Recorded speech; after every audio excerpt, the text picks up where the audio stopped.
우리가 지금 마지막 때에 살고 있다는 것은 누구도 부인할 수 없는 사실입니다. 그 증거가 요한계시록 13장 16절에서 17절을 보면 그가 모든 자, 곧 작은 자나 큰 자나 부자나 가난한 자나 자유인이나 종들로 그 오른손이나 이마에 표를 받게 하고 그 표나 그 짐승의 이름이나 그 이름의 수를 가진 자 외에는 매매를 못하게 하더라 라고 기록이 되어 있는데요. 하지만 과거에는 이 말씀을 들으면 대부분 사람들은 아니 전 세계 사람들을 하나하나 어떻게 통제할 수가 있는 것인가? 그건 상상 속 이야기일 뿐이야 라고 주장을 했습니다. 하지만 여러분, 지금은 이러한 일들이 현대 과학기술의 발달로 가능해지고 있다는 사실 혹시 알고 계셨나요? 요즘 우리는 눈에 보이지 않는 거대한 변화의 한가운데 서 있습니다. 바로 돈의 형태가 바뀌고 있다는 사실입니다. 이전에는 종이로 인쇄된 화폐를 손에 쥐고 직접 사용했지만 지금은 대부분의 사람들이 현금을 거의 쓰지 않고 있습니다. 카드, 간편결제, 모바일 뱅킹으로 모든 거래가 이루어지며 이제는 그 다음 단계인 CBDC가 등장하고 있습니다. 이 CBDC는 Central Bank Digital Currency, 즉 중앙은행이 직접 발행하는 디지털 화폐를 의미합니다. 기존의 전자결제 시스템과 가장 큰 차이점은 이 디지털 화폐가 은행이 아닌 국가, 즉 중앙은행이 직접 발행하고 직접 회수할 수 있는 시스템이라는 점입니다. 쉽게 말해 한국은행이 발행한 디지털 돈이 나의 지갑 앱에 곧바로 들어오고 그 돈은 그 안에서만 쓰이고 만약 국가가 원하면 그 사용처나 사용기한조차 제한할 수 있게 되는 것입니다. 그래서 다니엘서 7장 17절에서는 이 마지막 때의 징조를 이렇게 말합니다. 그 내 큰 짐승은 세상에 일어날 내 왕이라. 즉 성경에서 짐승은 단순한 상징이 아니라 강력한 통치 권세를 가진 국가 또는 체제를 의미합니다. 그래서 이 통제 시스템이 국가별로 전 세계적으로 시행된다면 그 어떤 개인도 표 없이는 살아가기 어려운 시대가 충분히 도래할 수 있다라는 것입니다. 그래서 이번 영상에서는 이미 현실이 되어가고 있는 디지털 통제 시스템과 성경의 예언이 맞닿아 있는 실제 지점을 살펴보며 우리 믿는 크리스천들은 어떻게 이 마지막 때를 대비해야 할지를 함께 살펴보도록 할 테니 끝까지 시청해 주시길 바랍니다. 사실 이런 CBDC 시스템은 분명 효율성과 통제력 면에서 혁신적일 수 있습니다. 정부는 복지 자금을 실시간으로 배포하거나 특정 지역 경제 활성화를 위한 지역 한정 화폐를 발행할 수가 있고 모든 거래를 추적하여 탈세나 범죄를 막을 수 있다는 장점도 있습니다. 하지만 이 기술의 무서운 점은 바로 그 통제력이 개인의 경제 자유를 본질적으로 제한할 수 있다는 가능성입니다. 그리고 이 지점에서 성경이 오래전 예언한 마지막 때의 징조와 놀랍게도 맞닿아 있음을 우리는 발견하게 됩니다. 서두에 말씀드렸다시피 요한계시록 13장 16절에서 17절은 이 마지막 때에 표 없이는 매매를 못하게 되는 시대가 올 것을 경고했는데 오늘날 디지털 기술은 이미 그런 보이지 않는 표로 사람의 경제를 통제할 수 있는 수준에 이르렀음을 보여주고 있다는 것입니다. 게다가 데살로니가후서 2장 3절에서 4절은 마지막 때가 되면 적그리스도가 등장해 하나님처럼 자기를 높이며 많은 사람들을 미혹할 불법의 체제가 세워질 것을 경고하고 있습니다. 즉 우리가 일상에서 사용하는 디지털 기술들이 적그리스도의 불법 체제를 준비하는 도구가 될 수 있음을 이 마지막 때의 크리스천들은 진지하게 분별해야 된다라는 것입니다. 왜냐하면 여기에 디지털 기술의 편리함 때문에 무분별하게 동조하게 되면은 우리 믿는 크리스천들조차도 알게 모르게 적그리스도의 불법 체제를 지지하고 그 시스템을 확산시키는데 일조하게 됩니다. 그렇게 되면 결국 하나님의 뜻과는 반대되는 방향으로 삶을 살아가게 되고 말씀 위에 굳게 서지 못한 채 훗날 주님의 책망을 피할 수 없게 될 수도 있습니다. 그래서 미국에서 목사들의 목사라고 불리우는 존 맥아더 목사님도 이런 말씀을 하셨습니다. 마지막 때로 갈수록 우리 믿는 크리스천들이 겪는 영적, 정신적 스트레스가 점점 더 심해질 것이라고 말합니다. 이렇듯 세상이 혼란스럽고 믿음을 지키기조차 어려운 시대가 도래하고 있지만 예수님은 이런 상황 속에서도 끝이 아니다 라고 말씀하십니다. 왜냐하면 이 세상이 전부가 아니기 때문입니다. 예수님은 초림하실 때에는 우리의 죄를 제거해 주시기 위해 십자가를 지셨지만 다시 오실 때에는 준엄한 심판주로서 역사를 마무리하시고 새로운 세상을 여실 것이기 때문입니다. 그렇기에 우리에게 진정한 희망은 바로 다시 오시는 예수님께 칭찬받는 삶, 곧 믿음을 지키고 주님의 뜻대로 살아가는 삶에 있다는 것을 반드시 기억해야 된다는 것입니다. 그래서 우리에게는 희망이 있습니다. 예수님은 단지 심판이 온다고만 하신 것이 아닙니다. 그날을 어떻게 준비해야 할지도 정확히 알려주셨습니다. 마태복음 25장 40절에서 예수님은 이렇게 말씀하셨습니다. 내가 진실로 너희에게 이르노니 너희가 여기 내 형제 중에 지극히 작은 자 하나에게 한 것이 곧 내게 한 것이니라. 그러므로 우리가 여기서 알 수 있는 것이 무엇입니까? 맞습니다. 이제 곧 다시 오실 예수님께 칭찬받는 사람은 바로 가장 작은 자들을 돌본 사람들이라는 것입니다. 그래서 저희 메시지아도 이 말씀에 순종하여 사회적으로 가장 소외되고 있는 장애인 형제자매들을 섬기고 있습니다. 사실 저희는 매주 장애인 재활보호 작업장 시설에 유튜브 수익금으로 간식 후원을 하고 있었는데요. 그런데 어느 날 저희가 간식 후원을 하러 갔는데 그곳에서 발달 장애인 분들이 이 예배를 드리고 계시더라고요. 그것도 아주 신나게 찬양을 부르시면서요. 그리고 때마침 그곳의 원장님께서 하신 말씀이 아직도 저에게 충격으로 다가왔습니다. 그분이 하시는 말이 우리 장애인분들은 음악 감상을 굉장히 좋아하시는데 뭐 예술의 전당이나 음악 공연장은 발달 장애인분들은 출입을 금지시킨다고 합니다. 그 이유가 이 공연에 방해를 준다는 이유로 말이죠. 그래서 예배 시간 때 찬양의 시간만 되면 너무나 신나하신다는 거예요. 그때 그 말씀이 너무나 안타까워서 저희가 주변에 음악 전공을 하시는 분들을 모아 유튜브 수익금으로 아주 약소하게 페이를 드리면서 발달장애인 분들이 예배하는 장소에 찾아가서 찬양으로 악기 연주 및 음악 치료 서비스를 지원해 드리게 되었습니다. 사실 이 사역을 감당하기에는 재정적으로 많이 부족한 상황인데요. 하지만 눈에 잘 띄지 않는 곳에서 외롭게 살아가는 분들에게 예수님의 사랑을 전하고자 앞으로는 더 노력하기로 결단하였습니다. 왜냐하면 조엘 크레이머 박사님의 말씀처럼 이 사역은 단순한 자선이 아니라 예수님의 명령에 순종하는 종말을 준비하는 삶의 실천이기 때문입니다. 그래서 잠언은 이렇게 말씀합니다. 잠언 19장 17절을 보면 가난한 자를 불쌍히 여기는 것은 여호와께 꾸이는 것이니 그의 선행을 그에게 갚아주시리라. 즉 하나님은 우리가 작은 자를 위해 한 그 모든 성김을 기억하시고 반드시 갚으신다고 하셨습니다. 혹시 지금 이 영상을 보고 계신 분 중에 예수님의 다시 오심을 준비하며 이 사역에 함께하고 싶은 마음이 있으신가요? 그렇다면 함께 동참하여 주시길 바랍니다.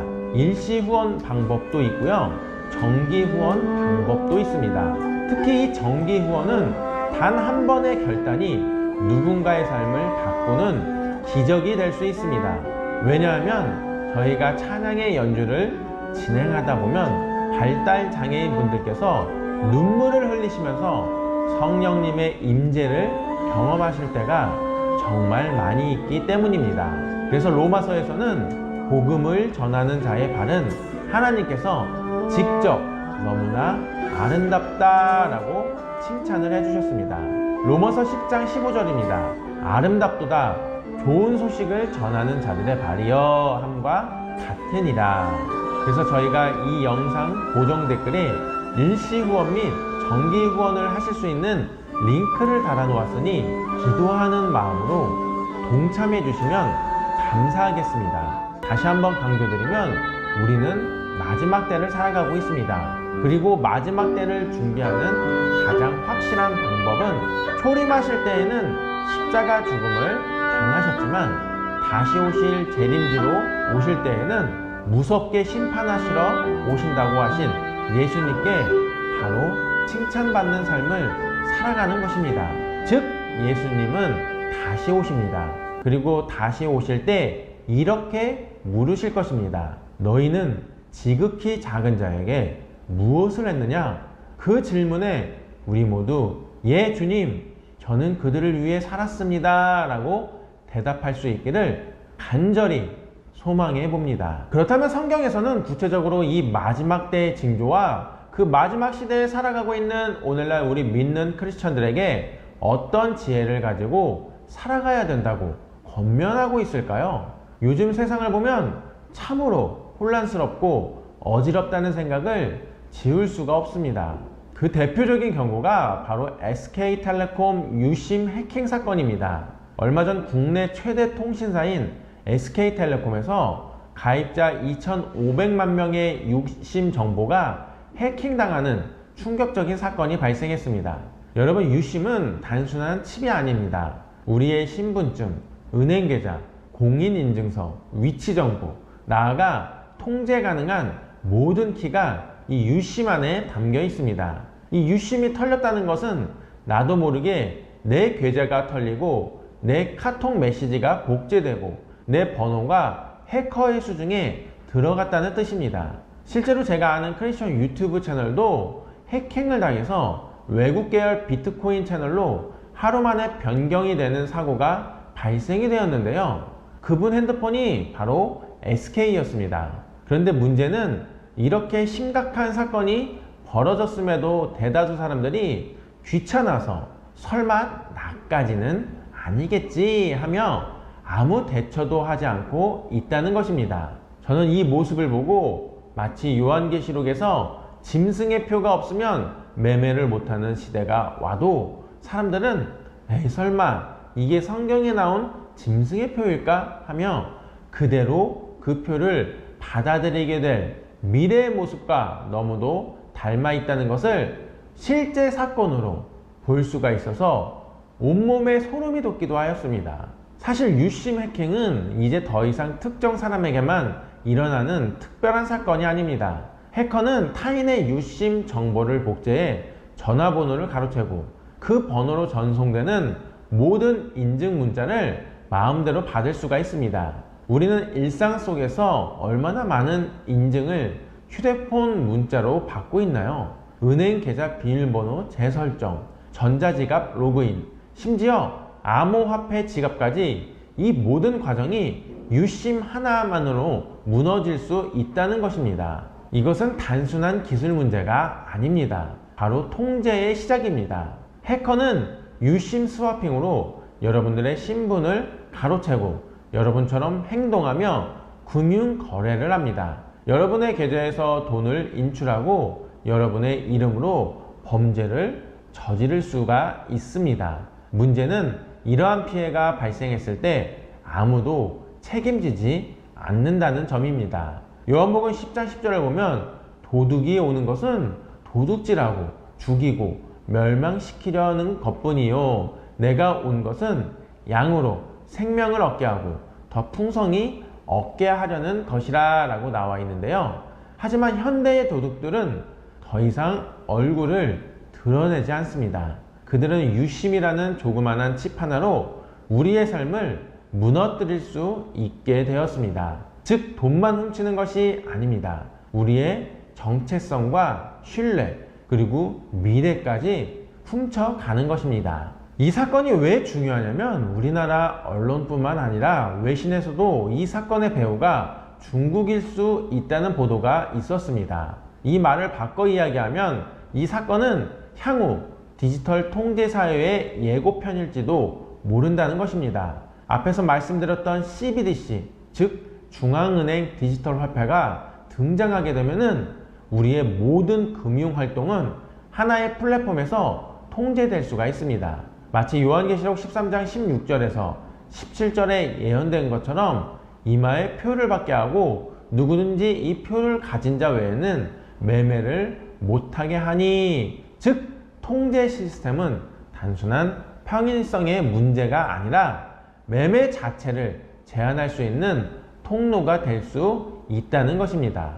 게다가 우리나라 연간 보이스피싱 피해액이 8,500억 원을 넘어섰다는 사실 알고 계셨나요? 그래서 SK텔레콤 유심 해킹 사건은 단순한 사건이 아닙니다. 디지털 통제 사회의 서막이자 우리의 개인정보가 얼마나 쉽게 무기화될 수 있는지를 보여주는 사례입니다. 지금 우리에게 필요한 건 단지 유심 교체가 아니라 영적인 경각심입니다. 에베소서 5장 15절에서 16절에서는 이렇게 권면합니다. 그런즉 너희가 어떻게 행할지를 자세히 주의하여 지혜 없는 자 같이 하지 말고 오직 지혜 있는 자 같이 하여 세월을 아끼라. 때가 악하니라. 여러분, 지금은 지혜 있는 자가 되어야 할 때입니다. 게다가 얼마 전 BIS 국제결제은행은 최근 모든 사물과 돈을 토큰화해야 한다라고 발표를 했습니다. 즉 디지털상에서 모든 자산을 등록하고 그것을 토큰으로 관리하겠다는 것입니다. 토큰화된 사회에서는 정부가 허락하지 않는 물건은 팔 수도 살 수도 없습니다. 우리의 자동차, 집, 심지어 스마트폰까지 디지털 등록이 되어야만 법적으로 인정받게 됩니다. 국제결제은행의 이 주장은 단지 기술적 전환이 아닙니다. 이것은 전방위적 통제의 선언입니다. 하지만 성경을 보면 우리의 자유를 굉장히 중요하게 생각하고 있습니다. 고린도후서 3장 17절을 보면 주는 영이시니 주의 영이 계신 곳에는 자유가 있느니라. 이처럼 우리가 진정한 자유를 누릴 수 있는 곳은 하나님의 영이 있는 자리입니다. 그러나 지금의 세상은 그 자유를 조용히 그러나 확실하게 빼앗아 가고 있다는 것입니다. 더 무서운 사실은 CBDC에는 유통기한이 존재할 수 있다는 것입니다. 이미 중국에서는 특정 기간 내에 사용하지 않으면 사라지는 화폐를 실험하고 있습니다. 우리가 받은 돈이 다음 달까지 써야만 하는 소멸성 화폐로 변하는 것입니다. 만약 정부가 이번 달에는 탄소 절감을 위해 외식비는 10만원까지만 허용합니다 라고 하면 어떻게 될까요? 혹은 고소득자는 해당 물품을 구매할 수가 없습니다 라고 한다면요. 이것은 단지 추측이 아닙니다. BIS와 세계경제포럼이 실제로 준비하고 있는 시나리오 중 하나입니다. 그래서 CBDC가 도입되면 정부는 돈을 빌려주는 위치가 아니라 우리가 가진 돈의 사용처까지 지시하는 존재가 될 수 있다라는 것입니다.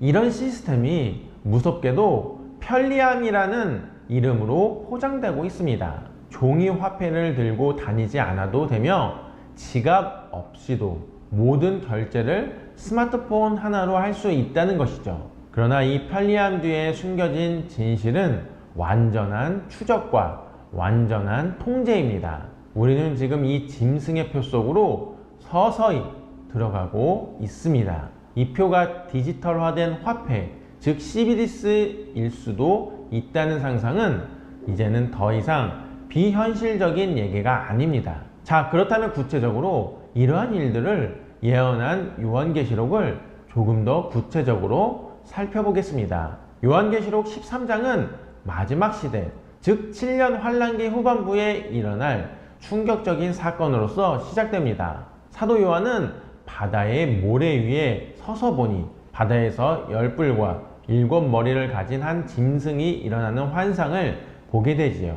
이 짐승은 단순한 상징이 아니라 실제 인격을 가진 존재입니다. 그에게는 그의 뿔들 위에는 10개의 왕관이 있고 그 머리들 위에는 신성모독하는 이름이 있더라 라고 기록되어 있죠. 요한은 그 짐승에 대해 이렇게 묘사합니다. 내가 본 그 짐승은 표범과 비슷하고 그의 발은 곰의 발 같고 그의 입은 사자의 입 같더라. 용이 자기의 능력과 보좌와 큰 권세를 그에게 주었더라. 이 짐승은 단순히 힘있는 존재가 아니라 용, 곧 사탄으로부터 직접 권세를 위임받은 자입니다. 세상의 정치적, 군사적, 종교적 권력을 총망라한 통치자로 등장하는 것입니다. 그리고 이 짐승은 요한계시록 6장에 나오는 흰 말 탄 자와도 연결이 됩니다. 그 자는 평화를 가장하며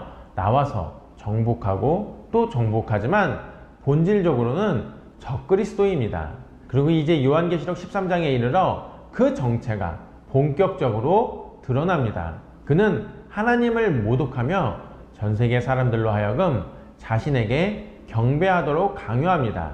요한계시록 13장 3절은 이렇게 말합니다. 그의 머리들 중 하나가 상처를 입어 죽게 된 것 같더니 그 치명적인 상처가 나음에 온 땅이 놀랍게 여겨 그 짐승을 따르고 마치 죽었던 자가 살아난 것처럼 보이는 이 기적은 전 세계를 충격에 빠뜨리고 사람들은 그를 경배하게 됩니다. 그리고 이 짐승은 단순히 정치적 지도자에 그치지 않습니다. 그는 사람들에게 표를 요구합니다. 바로 그 유명한 666입니다. 그가 모든 자, 곧 작은 자나 큰 자나 부자나 가난한 자나 자유인이나 종들에게 그들의 오른손이나 이마에 표를 받게 하고 그 표나 그 짐승의 이름이나 그의 이름의 수를 가진 자 외에는 아무도 사고 팔지 못하게 하더라. 이 표는 단순한 인증수단이 아닙니다. 이는 경배의 표시입니다. 다시 말해 이 표를 받는 것은 곧 적그리스도를 하나님처럼 숭배하는 행위인 것입니다. 요한계시록 13장 18절은 이렇게 말합니다. 지혜가 여기 있으니 총명한 자는 그 짐승의 수를 세어보라. 그것은 사람의 수니 그의 수는 666이니라. 이 666은 어떤 인간의 수입니다. 신비롭고 실제적인 이 숫자는 적그리스도의 정체를 가리키며 단순한 상징이 아닌 실제 인물을 의미합니다. 결국 요한계시록 13장은 우리에게 한 가지를 분명히 경고합니다. 마지막 시대에 등장할 적그리스도는 기적을 행하고 세상을 속이며 사람들에게 표를 강요함으로써 영적 전쟁을 벌일 것입니다.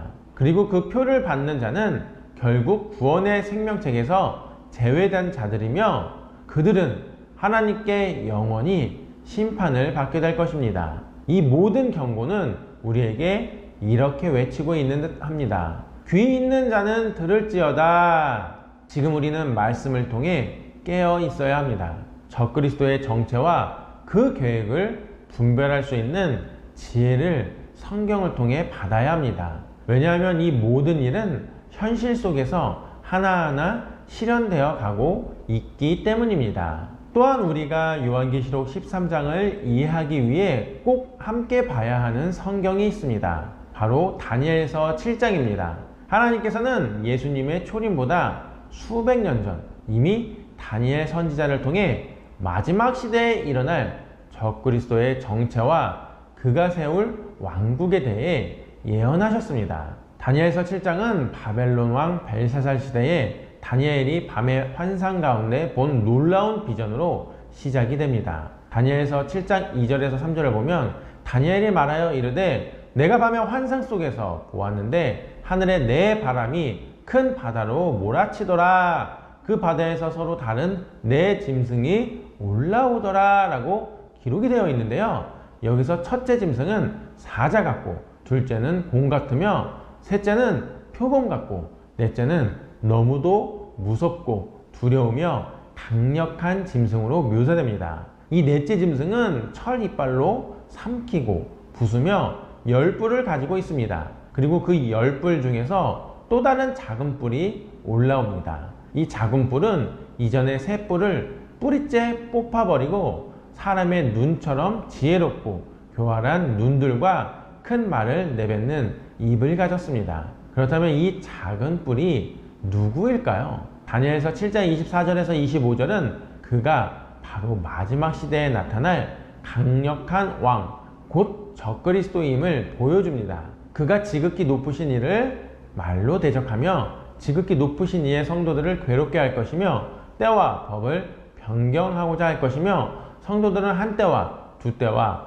반때 동안 그의 손에 넘겨지리라. 바로 이 인물이 요한계시록 13장에서 등장하는 10뿔과 7머리를 가진 짐승입니다. 요한계시록 13장 2절은 이렇게 말합니다. 그 짐승은 표범과 비슷하고 그의 발은 곰의 발 같고 그의 입은 사자의 입 같더라. 사자, 곰, 표범 이 짐승들은 다니엘서에서 차례로 나왔던 바로 그 짐승들입니다. 요한은 그 모든 짐승들의 특성을 하나로 가진 존재, 바로 최종 짐승을 본 것입니다. 그리고 이 짐승에게 권세를 주는 자는 용, 곧 사탄입니다. 용이 자기의 권능과 보좌와 큰 권세를 그에게 주었더라. 여기서 이는 다니엘서에서 작은 뿔이 단순한 인간 왕이 아니라 사탄에게 직접 권세를 받은 존재임을 보여줍니다.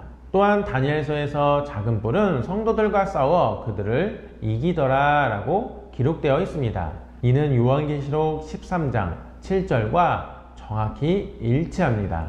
또 그가 성도들과 싸워 이기게 되고 각 족속과 백성과 방언과 나라를 다스리는 권세를 받으리니, 이처럼 두 예언은 서로 떨어져 있는 것이 아니라 마치 퍼즐 조각처럼 맞물려 완전한 종말의 그림을 보여줍니다. 그리고 다니엘서 7장은 마지막 시대의 세계 질서가 10왕국으로 구성될 것임을 암시합니다. 그 10뿔은 이 나라에서 일어날 10왕이요 그 후에 또 하나가 일어나리니, 요한계시록 17장에서도 이 10왕이 다시 등장하며 이들이 적그리스도와 연합하여 그의 왕국을 이루게 됩니다. 결국 다니엘은 이렇게 결론을 내립니다. 그러나 지극히 높으신 이의 성도들이 나라를 얻으리니 영원하고 영원토록 그들이 그것을 소유하리라.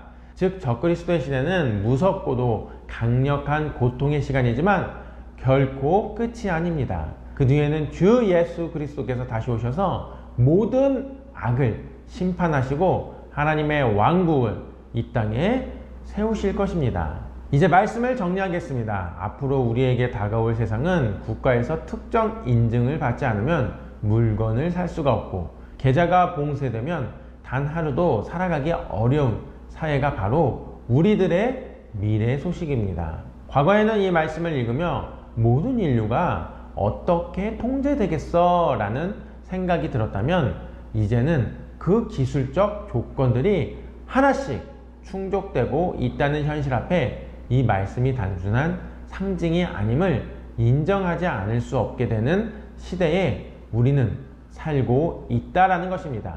즉 지금 우리가 이야기하고 있는 CBDC는 단순한 기술의 진보가 아니라 성경이 예언한 통제사회의 기초 인프라가 현실화되는 하나의 징후일 수 있다는 점을 깊이 우리 믿는 크리스천은 고민해야 할 때입니다.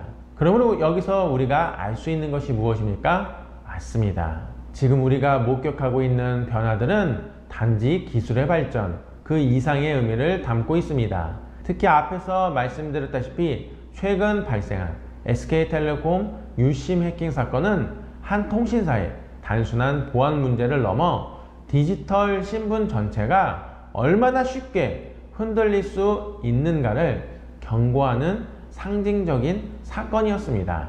이 유심 하나만으로 우리의 전화, 문자, 금융, 심지어 인증 시스템까지 모두 해킹될 수 있다는 사실은 앞으로 다가올 시대의 통제 구조가 얼마나 정교해질 수 있는지를 여실히 보여주었습니다.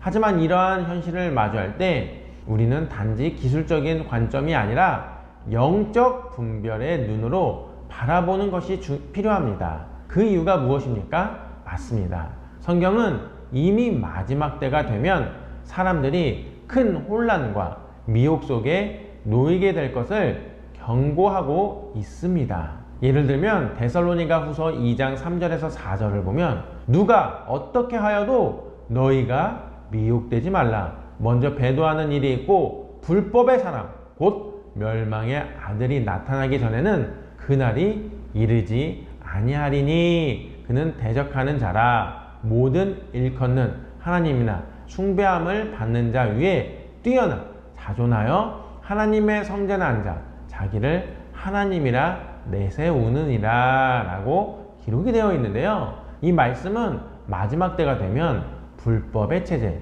즉 적그리스도의 시스템이 세워지며 사람들의 믿음과 판단을 미혹시키는 강력한 세력이 등장할 것임을 경고하고 있습니다. 즉 우리가 기술 발전의 이름 아래 받아들이고 있는 인증 시스템, 지갑 앱, 디지털 신분과 화폐 등이 모두 이 불법의 체제를 준비하는 인프라가 될 수도 있다는 생각을 그 어느 때보다도 진지하게 우리 믿는 크리스천들은 고민해야 할 시점입니다. 왜냐하면 전 세계 모든 인류를 한 번에 미혹시키기는 어렵기 때문에 사단은 아주 천천히 그러나 교묘히 우리들을 속이려 할 것이 분명하기 때문입니다. 이번 SK 유심 해킹 사건에서 보여준 것처럼 국가가 개인의 정보를 보호하지 못했을 뿐만 아니라 피해자 스스로 자신의 보안을 지키기에도 한계가 있다는 사실은 우리 모두를 취약한 상태로 남겨놓습니다. 그리고 이것이야말로 마지막 시대의 특징 중 하나라는 것입니다.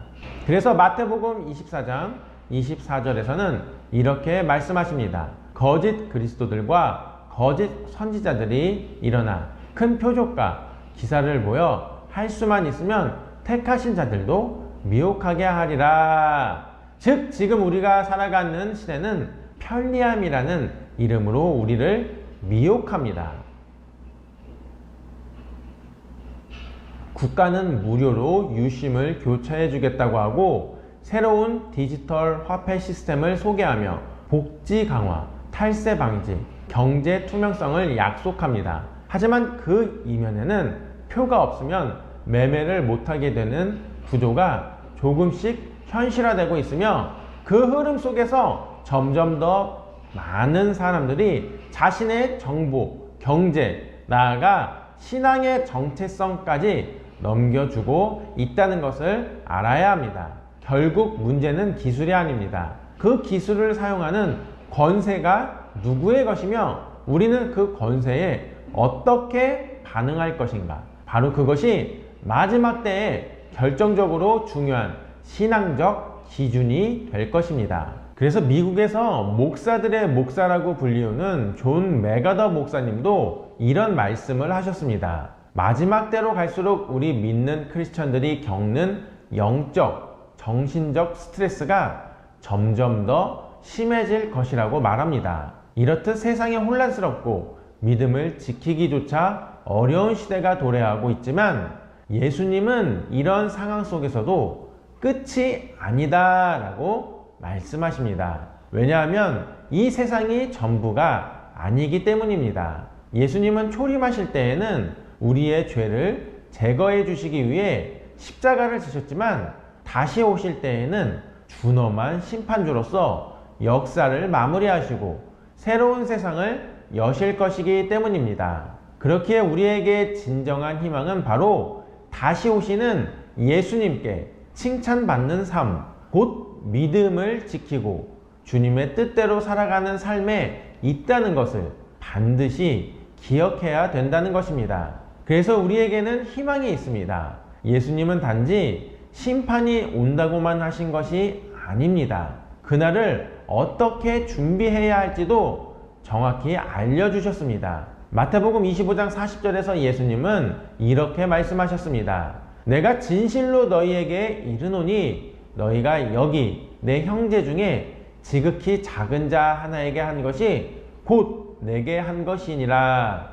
그러므로 우리가 여기서 알 수 있는 것이 무엇입니까? 맞습니다. 이제 곧 다시 오실 예수님께 칭찬받는 사람은 바로 가장 작은 자들을 돌본 사람들이라는 것입니다. 그래서 저희 메시지아도 이 말씀에 순종하여 사회적으로 가장 소외되고 있는 장애인 형제자매들을 섬기고 있습니다. 사실 저희는 매주 장애인 재활보호 작업장 시설에 유튜브 수익금으로 간식 후원을 하고 있었는데요. 그런데 어느 날 저희가 간식 후원을 하러 갔는데 그곳에서 발달 장애인 분들이 이 예배를 드리고 계시더라고요. 그것도 아주 신나게 찬양을 부르시면서요. 그리고 때마침 그곳의 원장님께서 하신 말씀이 아직도 저에게 충격으로 다가왔습니다. 그분이 하시는 말이 우리 장애인분들은 음악 감상을 굉장히 좋아하시는데 뭐 예술의 전당이나 음악 공연장은 발달 장애인분들은 출입을 금지시킨다고 합니다. 그 이유가 이 공연에 방해를 준다는 이유로 말이죠.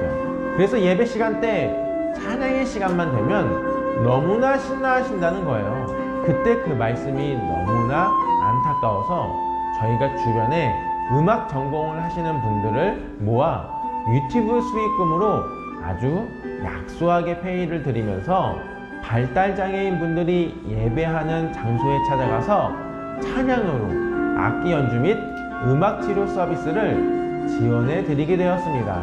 사실 이 사역을 감당하기에는 재정적으로 많이 부족한 상황인데요. 하지만 눈에 잘 띄지 않는 곳에서 외롭게 살아가는 분들에게 예수님의 사랑을 전하고자 앞으로는 더 노력하기로 결단하였습니다. 왜냐하면 조엘 크레이머 박사님의 말씀처럼 이 사역은 단순한 자선이 아니라 예수님의 명령에 순종하는 종말을 준비하는 삶의 실천이기 때문입니다. 그래서 잠언은 이렇게 말씀합니다. 잠언 19장 17절을 보면 가난한 자를 불쌍히 여기는 것은 여호와께 꾸이는 것이니 그의 선행을 그에게 갚아주시리라. 즉 하나님은 우리가 작은 자를 위해 한 그 모든 성김을 기억하시고 반드시 갚으신다고 하셨습니다. 혹시 지금 이 영상을 보고 계신 분 중에 예수님의 다시 오심을 준비하며 이 사역에 함께하고 싶은 마음이 있으신가요? 그렇다면 함께 동참하여 주시길 바랍니다. 일시 후원 방법도 있고요. 정기 후원 방법도 있습니다. 특히 이 정기 후원은 단 한 번의 결단이 누군가의 삶을 바꾸는 기적이 될 수 있습니다. 왜냐하면 저희가 찬양의 연주를 진행하다 보면 발달 장애인 분들께서 눈물을 흘리시면서 성령님의 임재를 경험하실 때가 정말 많이 있기 때문입니다. 그래서 로마서에서는 복음을 전하는 자의 발은 하나님께서 직접 너무나 아름답다라고 칭찬을 해주셨습니다. 로마서 10장 15절입니다. 아름답도다 좋은 소식을 전하는 자들의 발이여 함과 같으니라. 그래서 저희가 이 영상 고정 댓글에 일시 후원 및 정기 후원을 하실 수 있는 링크를 달아 놓았으니 기도하는 마음으로 동참해 주시면 감사하겠습니다. 다시 한번 강조드리면 우리는 마지막 때를 살아가고 있습니다. 그리고 마지막 때를 준비하는 가장 확실한 방법은 초림하실 때에는 십자가 죽음을 당하셨지만 다시 오실 재림주로 오실 때에는 무섭게 심판하시러 오신다고 하신 예수님께 바로 칭찬받는 삶을 살아가는 것입니다.